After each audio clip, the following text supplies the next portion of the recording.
Wraeclast Weekly, a show about past week's comings and goings in Path of Exile. Hello fellow exiles, today we'll talk about more Heist news and have a very special interview with DerroK.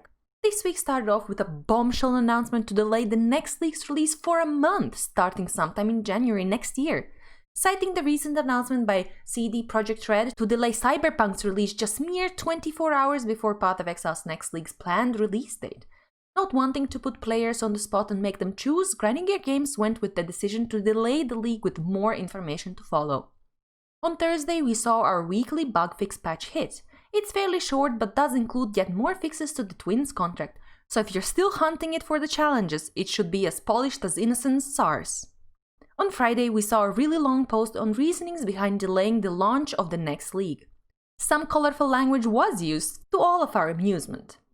Chris writes that due to the nature of ARPGs, league starts matter a lot to most players. It lets them establish themselves in the economy and amongst their peers. So the first few days and weeks matter a lot, which is represented by the spike in player numbers. The business model employed by Grinding Gear Games is designed around precisely this nature of league releases. Chris goes on to write that in the past they have been fairly lucky with their release schedule not coinciding with any massive title releases, except Blight League, in 2019, where it released 2 weeks after World of Warcraft Classic, which had massive negative impact on player numbers, and by extension to their expected revenue. As Cyberpunk is one of the more anticipated game releases this year, Grinding Gear Games recognizes that they cannot compete and the decision was made to rather delay the league. Considering this and the holiday season, the provisional next league launch date is 15th of January. Chris, however, has promised shorter events to tide us over between now and then and even teased of a possible Endless Delve event that could be lots of fun. We also saw some Halloween-themed microtransactions being added to the store, and let me tell you, Grinding Gear Games have outdone themselves with this new spooky scary skeleton pet. It's a dancing little fellow that gives you more laughs than scares. In other news, we now turn to a special interview segment of Wraeclast Weekly. I'm joined by my special guest, well-known Hideout creator and PoE enthusiast, DerroK, who looks strangely like Wraeclast Weekly field correspondent Aphelion reading what DerroK said, but is definitely not Aphelion. DerroK, welcome to the show. Yes, it's me, DerroK. It's good to be here, Marian. DerroK, you're a hugely important Hideout creator and have made many beautiful, inspiring creations in Path of Exile. Where do you get your inspiration for your creations? Yes, I am DerroK. Let me see what he wrote here. I sometimes get inspired by other games when building hideouts, such as the Diablo series, Bloodborne, Dungeon Siege, and other RPGs. I think the best place to find inspiration is the work of other players. For example, in past hideout competitions, as well as the current one. Seeing the amazing work that other players do is inspiring and helps me to come up with new ideas. What advice do you have for someone who is interested in getting into decorating their own hideouts? That is a really good question, and one that I, DerroK, and definitely not Aphelion, have talked about before.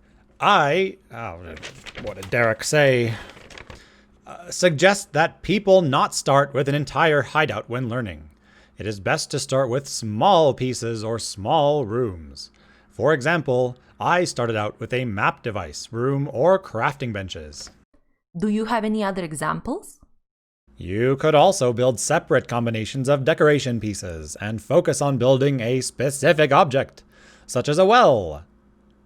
Or look for ways to build around certain themes. I love to combine water with other decorations.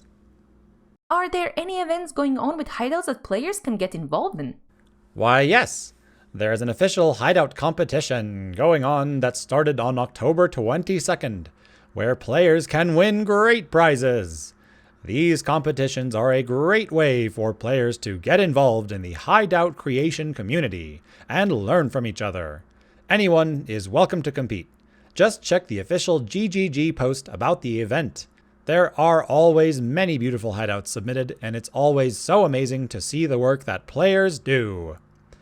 There is another hideout competition going on called the Iron Hideout Competition, a community-run hideout contest where you design a hideout based on a specific theme. There is still plenty of time to enter this one as well, and their current theme is autumn-themed hideouts. Players should check out the informational thread on that.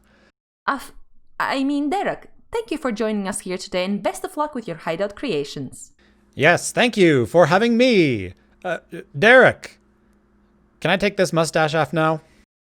That's all for this week's events. This was Mar, and this was Wraeclast Weekly.